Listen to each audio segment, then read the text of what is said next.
Please stand clear of the doors. Por favor, manténganse alejado de las puertas. While you're in sunny Florida, be sure to visit WARlando! Enter into a world of epic adventure. Hello everyone, welcome to WARlando. This is Adam. Tonight I have three very special guests that are going to be joining us to talk about the D&D Open at Dragoncon. Hello there. My name is Paige Leitman, and I've been running conventions in the Atlanta area for almost 20 years. As well, I write D&D Adventures, and I'm on a couple of different podcasts. I'd like to introduce my husband, Ben Heisler. Hi, I'm Ben Heisler. I have been also running conventions in the D&D area for about 5 years. I am on the feats&Fables podcast as Coffert and Knob, the Tiefling Wizard. I am a author of multiple D&D AL adventures and CCCs, including 5.1, The Black Road, and 8.11, Poisoned Words. Paige and I have also written a variety of CCCs in the Elmwood area, and I have also written for the Moonshays, most recently 10.3 Fortresses and Fortunes. Finally, we've both written for the Cyberpunk Red system that has been a small run organized play campaign that occurs at Gen Con and some other select cons. Let me introduce to you Shawn. Hey everyone, I'm Shawn Banerjee. I have been involved in conventions and meeting work and audiovisual for my professional career for the last 10 years or so, and have been helping with conventions and D&D related things for just about a year, maybe a year and a half. I play D&D and I DM and I organize things, and am really happy to be here. Thank you all very much for joining me.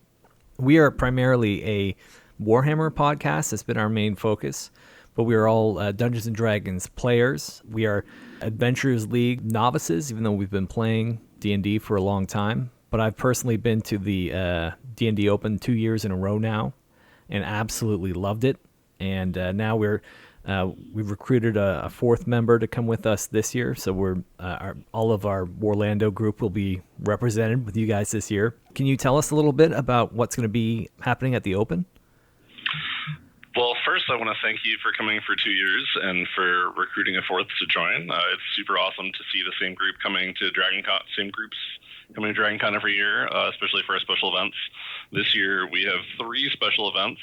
We have the Open, which we'll talk about in just a minute. We have the Epic for Dream of the Red Wizards. And on Thursday, we're doing a special charity event that is Return to Ghost Tower of Inverness. The Open, however, Forged in Fire, is a really exciting look at the next storyline that will premiere actually a little after DragonCon on September 17th. That will have all kinds of exciting things to do about the infernal planes and demons and dark deals and other terrible things occurring. It is, as every Open is, set up for 6 players.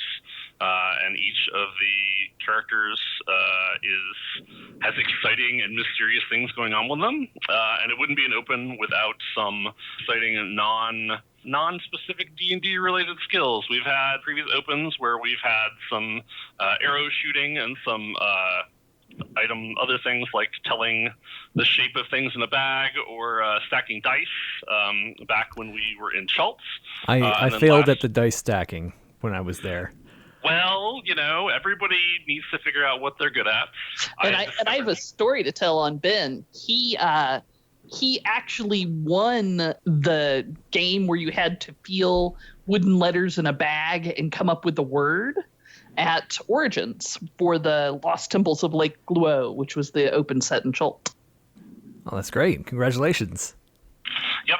But there will be some cool stuff that is away from the table that is not normal D&D skills, and that will all come together for a scored event where we'll have a winner and we'll have some cool people dressed up, and everybody should have a great time. That is fantastic. Well, last year the Open was tied into the Dragon Heist release, right? Yes. That is correct.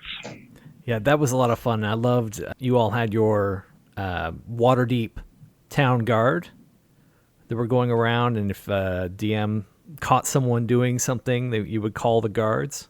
Yeah, exactly. So Ben ran our open for us last year, but I was one of our DMs for it, and it was a lot of fun being able to call our wonderful City Watch over to arrest and or find my players, as well as some of the we didn't have dice stacking in the 2018 Open, but we did have hide the coin and some fan games going on, as in fold out fans. I still have my fan. I do too. Yeah. They were a lot of fun. I still take them to conventions because when it gets too hot, I can just cool off a bit. Oh, that's a good idea. I think Ben brings like 2 or 3 fans with him now. So I have a wooden fan that comes from a very, very long time ago, back when I played the Legend of the Five Rings organized play campaign, which was Spirit of Bushido, and I had a character that was a courtier and had a fan at all times, and that fan is just part of my kit all the time now. I do have the fan from running the Open last year, or they're playing the Open last year at both Origins and I'm trying to remember where else I played it. Oh, and at GameholeCon, both of which are excellent conventions that I recommend that you go to as well. But they had the special Wizards of the Coast specific fans that are branded and have a big gold dragon on them. The Open is tied to the big release coming out next month, which is Descent into the Abyss. Is that correct? It's Descent into Avernus. Descent into Avernus, yeah, which looks really fun. How much involvement do you have from Wizards of the Coast when you're doing this? So from a convention standpoint or from the Open standpoint? Both. Oh, all right.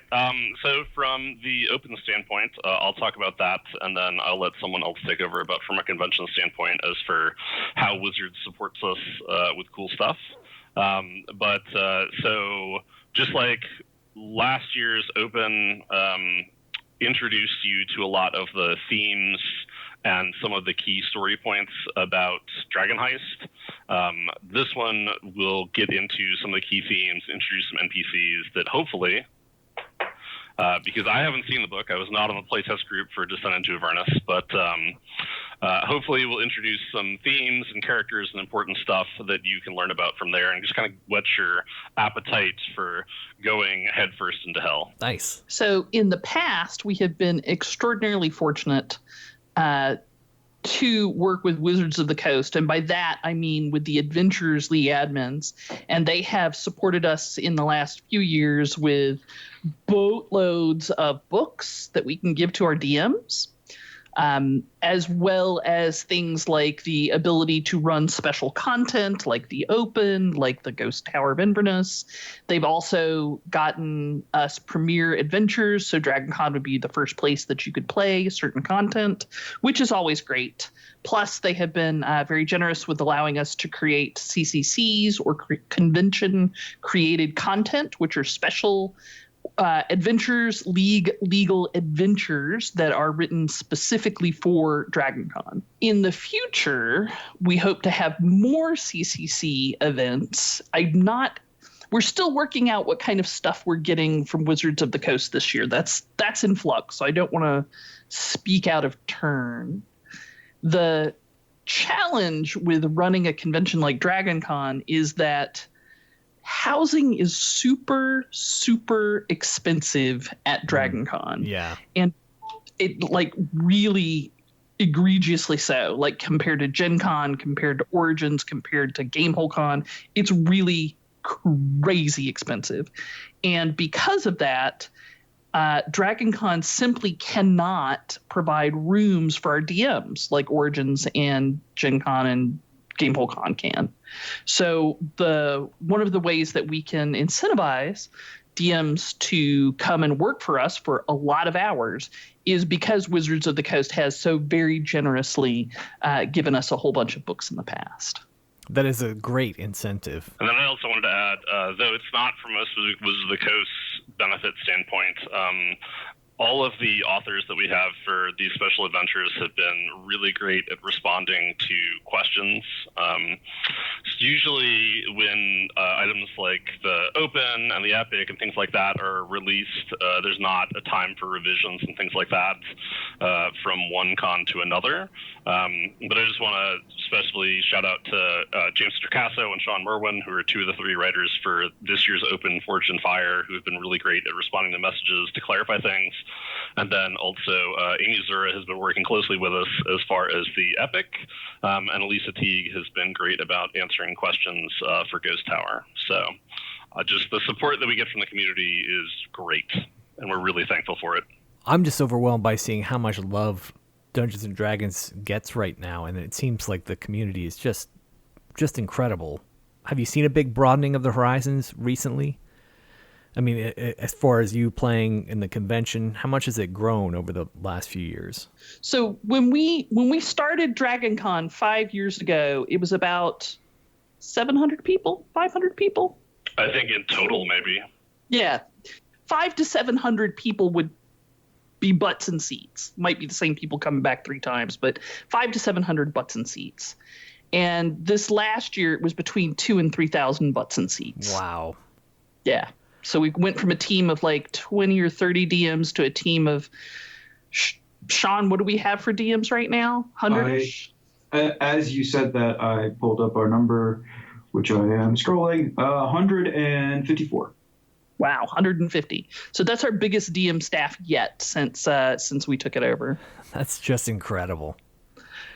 Yeah, and part of that was 2 years ago, we took a big chance and did something different, and it was something that had not ever been done in Atlanta at Dragoncon or any other con. We decided to run quick D&D demos, 2-hour demos. Now, as you know, an Adventurers League game is generally 4 hours. There are some now that run in 2, but particularly a couple of years ago, most games were 4 hours. And at Dragoncon, you can either play D&D or talk to the entire cast of Firefly, or you can play D&D, or you can listen to all the writers who put together Doctor Who for the last 10 years, discussed modern feminist theory and how it has flourished in pop culture. You can play D&D, or you can go to some crazy, like, 501st Legion Wakanda Forever crossover cosplay event. Paige, you are making the rest of DragonCon very appealing to me right now. It is my love of Doctor Who and Firefly and Star Wars. Like, I quit. I'm out, guys. I'm going to go do those things. They sound amazing. You can't quit. I know where you live. Oh, but that's so there's all this crazy, awesome stuff going on at DragonCon, and to spend 4 whole hours playing D&D is just a little much for some people. It's too much commitment. I'm having the opposite problem. DragonCon's amazing. Here in Orlando, we have MegaCon, which is also a great con. It's not it's a fraction of what DragonCon is, but still, it's a great con. But yeah, I'm coming specifically for the D&D. And relatively few people do. And we love the ones that do, but relatively few people do. And so there was a lot of people who wanted to play D&D, but 4 hours, just too much commitment. Mm-hmm. So 2 years ago, we started what we called D&D on Demand. It was 2-hour demos. And it was really funny because I was wrong, because I said, nobody's going to want to do this. Like, I'm going to staff it with 5 or 10 DMs, and they're going to be just bored.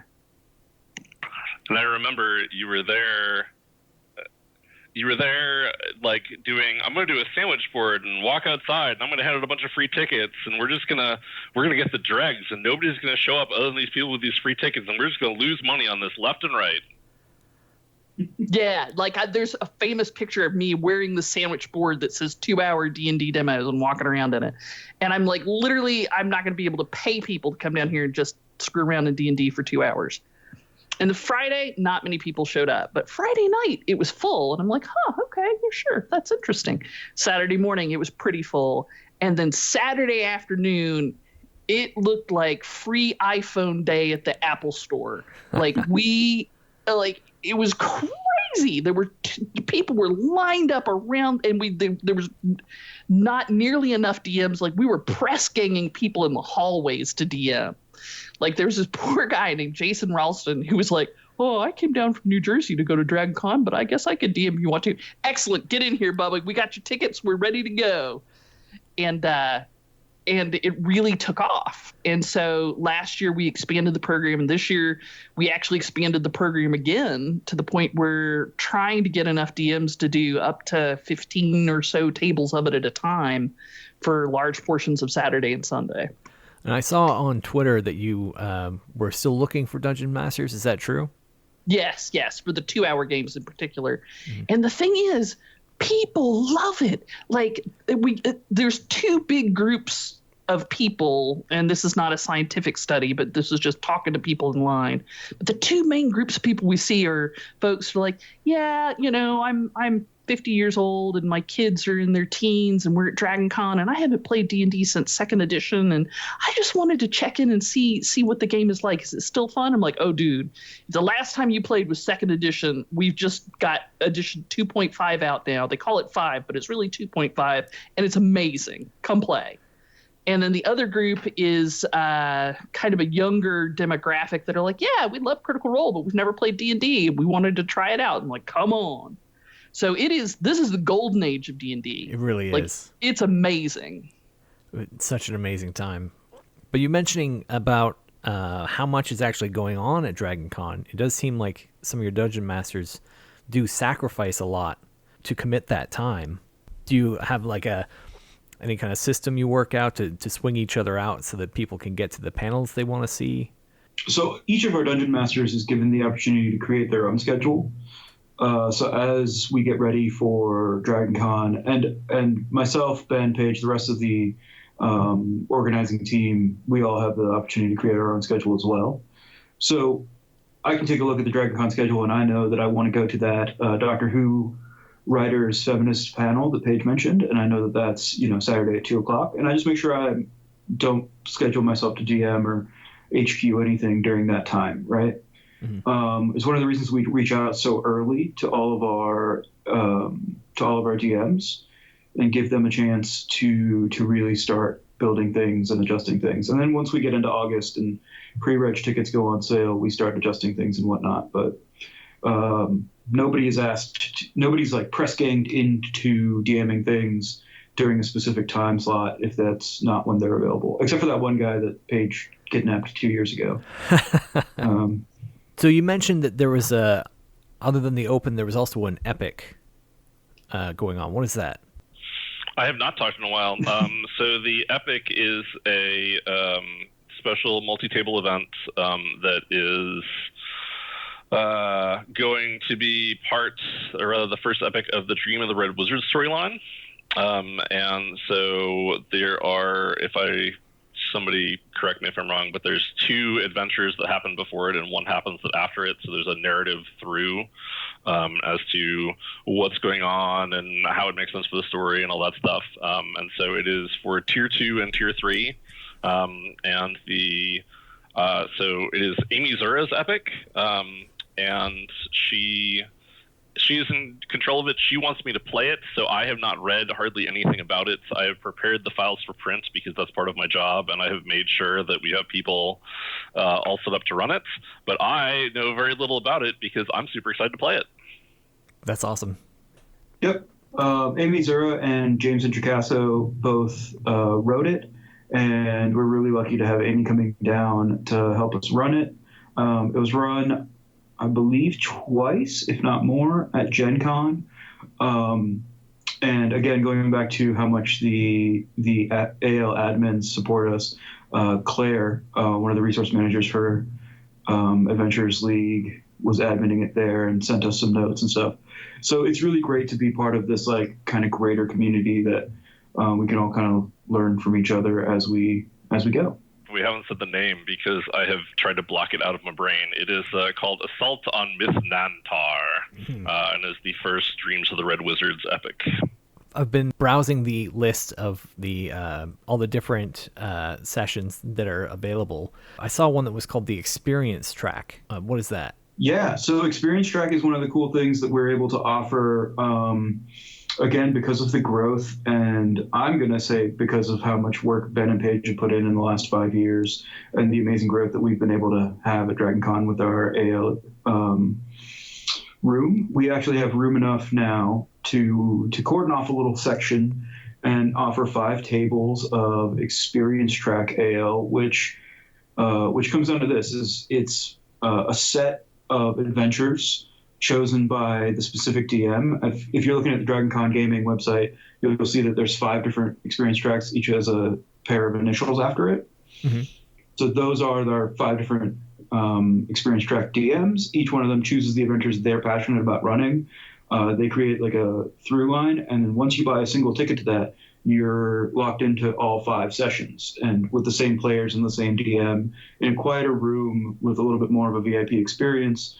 So you get more of a focus on storytelling and role playing in a longer form than you would in like a 2-hour or 4-hour, or in the case of the open, a 8-hour adventure. If that makes sense. It does. Great. It's a bespoke luxury experience. We also have a runner who goes and gets coffee and drinks and all that kind of stuff for you as well. Oh, wow. Like I said, it's in a special area that's much quieter, and you have the same DM and the same people at your table, so you don't have to worry about mustering. You just show up, sit down, and play. It's the luxury experience, and we only put our best DMs on it. And each DM goes kind of to the next level to make sure their content is gonna be something special. I am one of the experience track DMs, and I am running the 3 high-level adventures from Season 8, which is Change of Address, Agarian's Tower, and Moving Day. And then between Change of Address and Agarian's Tower, I'm going to slip in an adventure by Alan Patrick and kind of move it around with some DM empowerment to make it part of that storyline. So it'll be a special experience, and it's going to be 25 hours of Tier 4 content that is sort of set up to be just the ultimate experience. That sounds amazing. Yeah, I was going to out Paige if she didn't out herself. We're very lucky to have her doing that. And unless I'm crazy, I'm checking the website right now. I was going to say there's 2 seats left. 1 seat. Yeah. So our experience tracks DMs this year are, and Shawn, help me if I forget someone, Ayana Jones, Elizabeth Banerjee, Shawn's wife, who is also an incredible DM. What? Yes. Jay Anderson, who is from Knoxville, Tennessee. He's an AL author. He wrote The Map with No Names. I think he's written something else. He's been playing games forever. Just a fabulous DM, fabulous guy. And Chris Zura, who is Amy Zura's husband, who is one of the better DMs that I know. He's just absolutely a delightful DM. So it's really good fun. It's really good fun. So as of recording this, there are 2 seats available on track EB, which is Elizabeth Banerjee's track, and 1 seat available at track PL, which is Paige's track, which is absolute insanity. But I think it's because we put initials and not full names. And the other 3 tracks are all sold out. So wow. I don't know when this is going live, but once it does, rush and see if there are tickets available and get on that. And it is nicely scheduled so that it does not conflict with the Open or the Epic. So if those are the things that or the Thursday night charity event. So if you also want to be doing those things and never sleep or eat, then you can do Experience Track, Open, Epic, and charity. And Return to Ghost Towers of Inverness. Ben, did I say that one right? Vigo's Tower, but yes. Otherwise, yes. Cool. And I think Jay Anderson also wrote some of the CCCs that we're doing, specifically Mind 01. He did. Mind Trip, which are also available throughout the weekend. It looks like there's a ton of really amazing games. What is the charity event? So this year, we are very lucky. Normally Thursday is our setup day, and we get in, Paige or Ben will correct me, we get in a little later in the day. But this year, we're able to get in early in the morning, and gaming is going to open up earlier on Thursday instead of just Friday morning. So we're able to do an 8 p.m. to midnight slot on Thursday night for the first time. And we figured since it's a little bit earlier in the con and it's our first use of that time spot, we wanted to make it a little special and highlight it. So we're doing a charity event. All Dragoncon charities have to go towards the Dragoncon charity partner, who we love, which is American Heart Association this year. So we will be taking donations for American Heart Association and auctioning off a few items. I want to shout out to Wormwood Gaming, who's giving us a dice vault, who very generously, and D&D Beyond, which is giving us a code for a legendary bundle, which is all of the adventures and source books currently available, plus a permanent 15% discount on all things that come out in the future on D&D Beyond. Both of those companies are an amazing part of the community and have very generously donated those items. So we'll be auctioning those off on Thursday night, as well as a few other things that we can't talk about yet. And then playing this adventure that Ben can talk about, because he's actually dove into it a little bit more than I have. But again, it's a multi-table interactive, much like the Epic and the Open. Yeah, it's all a mystery what the actual game is going to be. No, it's an adventure called Return to the Ghost Tower of Inverness, which is a spiritual sequel to a second edition adventure, which was the Ghost Tower of Inverness. The Return to the Ghost Tower is a 4-hour competitive event. Similar to the Open, it has a set of pre-gen characters, so you don't show up with your character that has a bajillion magic items and you're competing against someone who has none. But it's a competitive event. It is returning to the Ghost Tower of Inverness, where there's exciting things that happen. There's a lot of challenging combats and puzzles and a need to use your brain and your dice and your character skills all together on Thursday night, when everybody will be super fresh and wide-eyed and bushy-tailed. So I look forward to the event. I think it'll be a lot of fun. And I hope that we have a lot of people that are really interested in our charity items, because otherwise I'm going to put a bunch of money into those raffles. Me too. Those are some great prizes. And then you can also buy re-rolls at the table. There'll be a jar in front of each DM, kind of as an Atlanta area tradition, because we've done charity events at various game stores and things throughout. We'll probably have a little competition for the GMs or the DMs. Sorry, we're back in D&D, right? So the Dungeon Masters, who are whoever raises the most during their slot at their table, whoever does those kinds of things. We like to have a lot of fun with it. But I am super excited to be able to help an awesome cause and to be able to contribute. And then also to bring another extra slot of gaming. I think right now we have, because I'm still on this website, we have 8 seats available to that. But if those 8 seats sell out, I am fine with, we have room to expand on Thursday night. So. And how much are those seats? Those are $10. It's a regular slot, same as the Epic. So generally speaking, it's $10 for 4 hours of gaming. There are a few exceptions to that, such as our author-only slots, because we have Greg Marks coming. Oh, we hadn't even talked about Greg Marks. Yeah, no, we shouldn't. We shouldn't talk about Greg. He has too much of an ego already. So, Greg Marks. Tell the audience about Greg. Yes, please. Greg Marks is one of our Adventurers League admins, and through some generosity from the community, he is coming down to Dragoncon this year in an official admin capacity, and he will be running some of his author-only adventures, which are also available on the gaming site, although maybe sold out, but there may be more tickets available. Mysteries.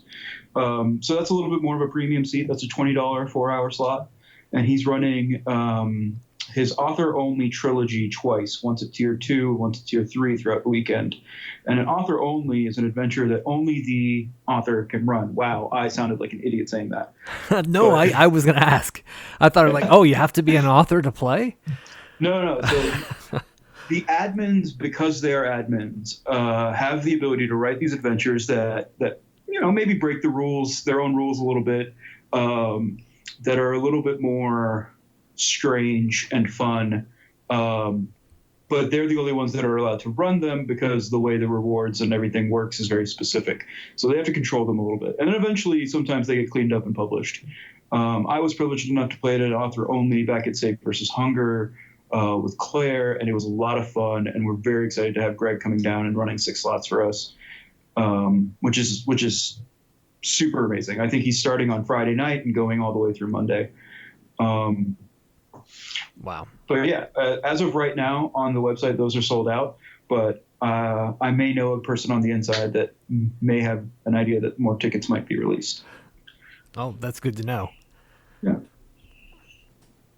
So I have a very selfish question, and you guys can say no, absolutely. I'm a miniature painter. That's like one of my favorite things to do, and I love bringing painted miniatures when I come to play. Can you give a hint about the Open, about what races and genders the Paladins and Warlocks are going to be? Man, I was going to say you should bring a Paladin mini and a Warlock mini and go from there. I think anything past that might be giving up a little bit too much. I thought so, and that's why I phrased it, but let me just put it this way. If I was going to be the kind of person that was going to make a Warlock, what is the likely race that I would pick if I was going to be a evil Warlock that everyone knew was evil by looking at me because of my horns? I mean, because of my... It's Grung. You're definitely talking about Grung. Absolutely. 100% Grung. Yeah. Are you saying there's going to be goat people? There's goat people? Something like that. Yeah, something in that realm is all I can say. Message received. Thank you very much. I will get ready to start painting some red horns. You guys did, and this is not about Dragoncon, but a little while ago, were any of you involved in that? There was a bar hopping D&D. Yes. Were all of you involved in that? So in the trailing 12 months, there have been 2 of those events put on by our friends over at ATL D&D, who we love, who a bunch of them are DMing for us. And for the first one, which was last October, if memory serves, all 3 of us were involved, and we did some DMing and writing for that. And then this last one in the spring, Ben and I returned, and Paige abandoned us because she had real life things to do.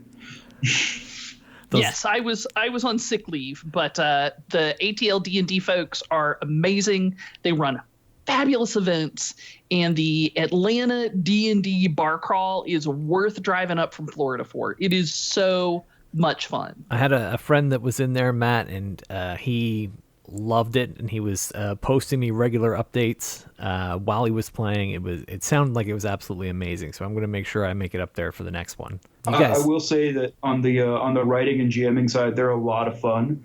They definitely give us our leeway to do what we want as GMs. Ben and I have been on a writing team together for the last 2, and I enjoy writing adventures, and I've edited a little bit for Adventurers League, and there's other stuff that might be coming out later that I still can't talk about, but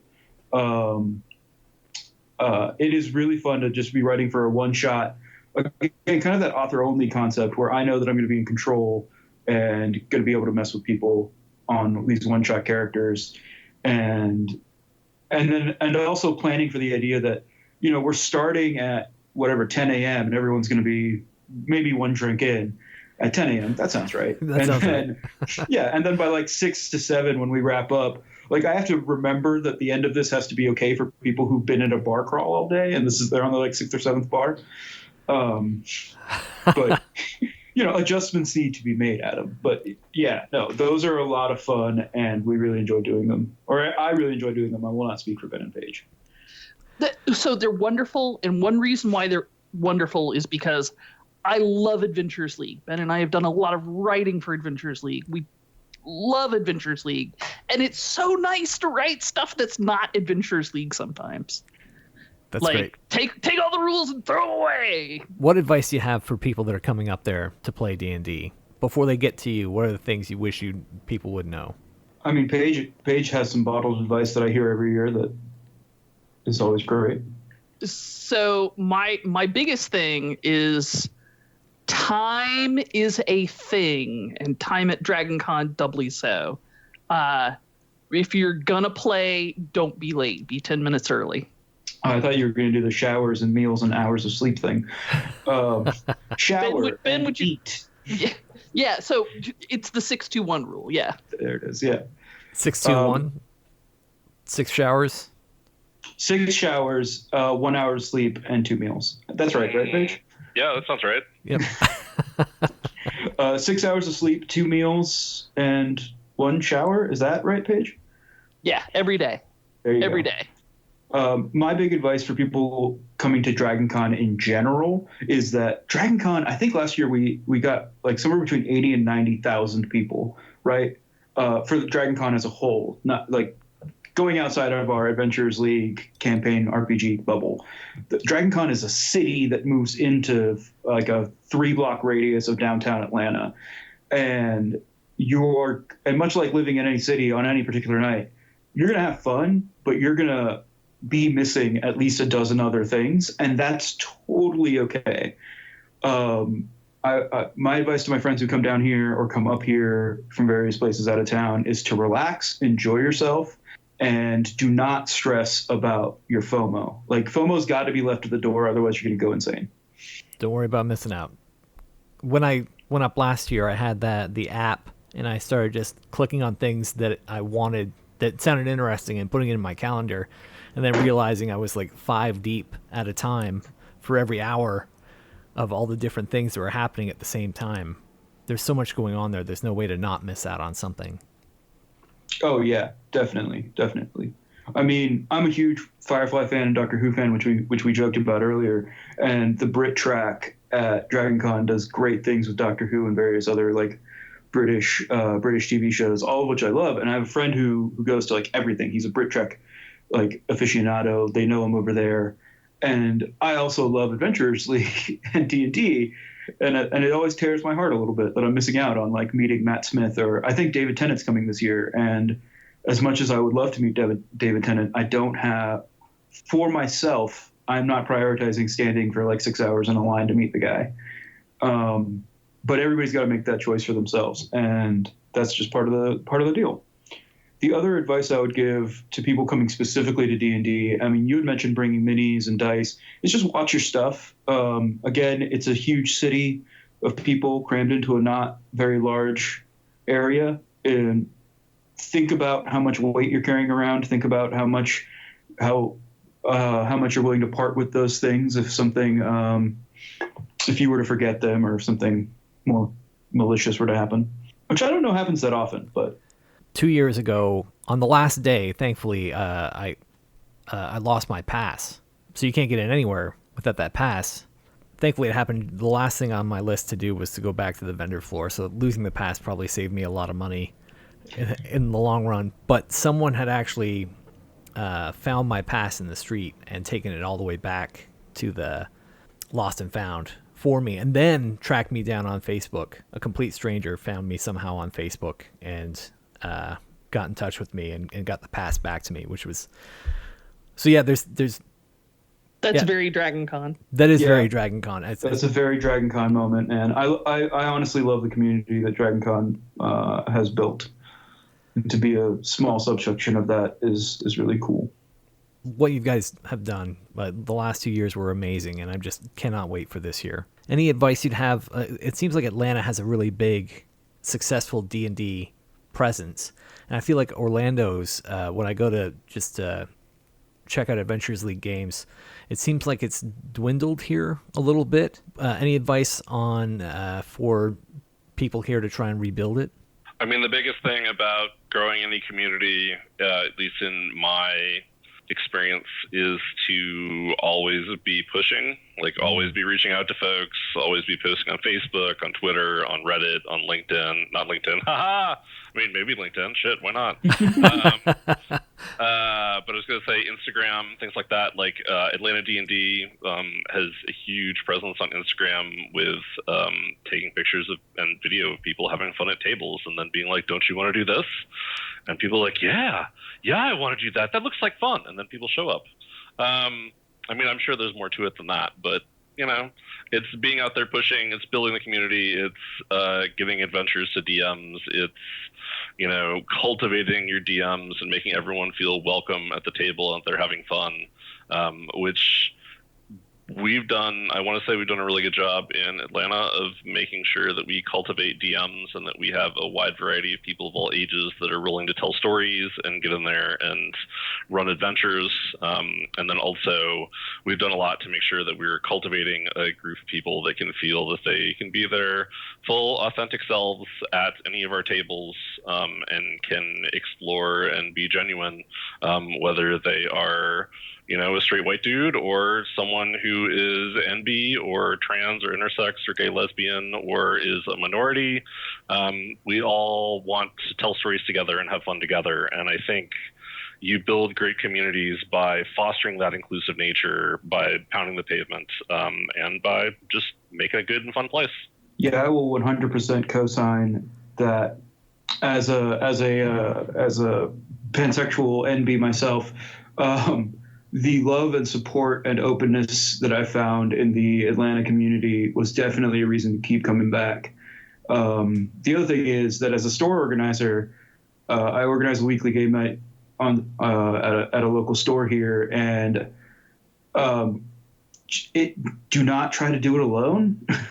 You can't do it alone. There's going to be a day when work gets you or something like that. So having a co-organizer is great. Having a community to lean on.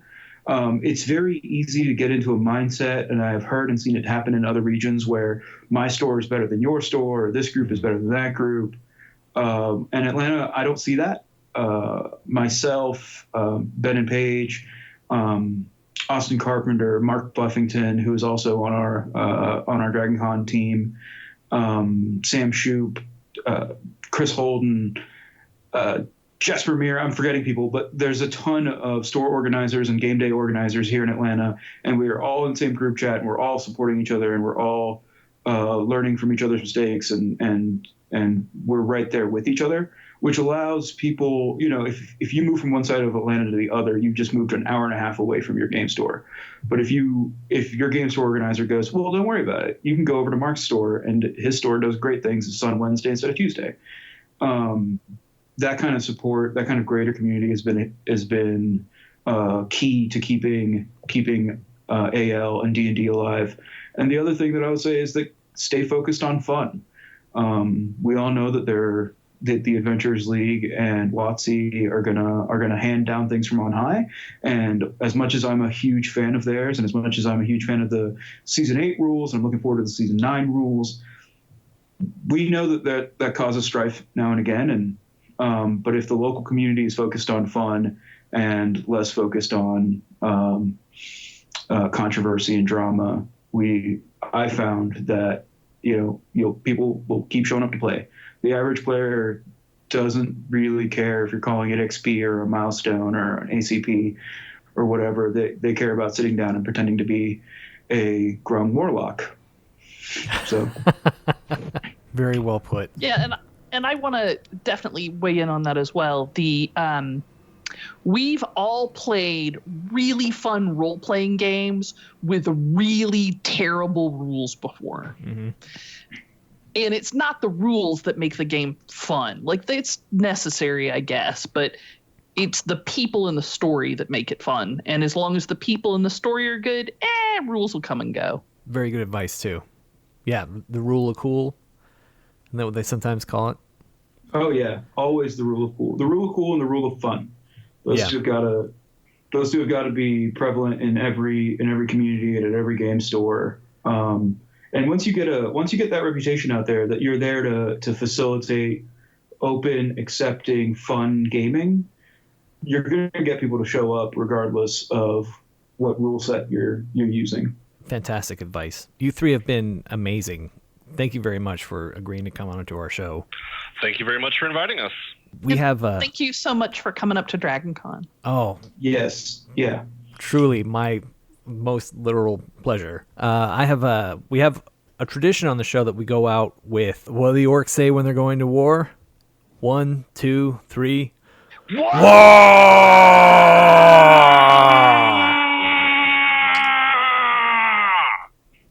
It has got a really good wah.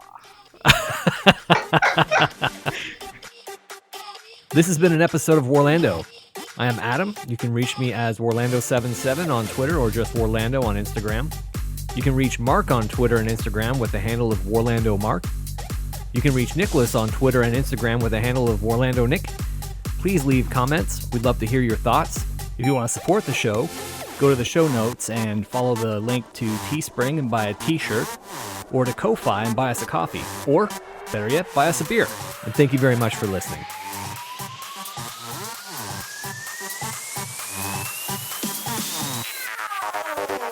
Buy it, use it, break it, fix it, trash it, change it, mail it, grade it, charge it, point it, zoom it, press it, snap it, work it, quick, erase it, write it, cut it, paste it, save it, load it, check it, quick, rewrite it, plug it, pay it, burn it, rip it, drag it, up it, zip, unzip it, lock it, fill it, curl it, find it, view it, code it, jam it, unlock. Train wreck. I did pretty good. That was great.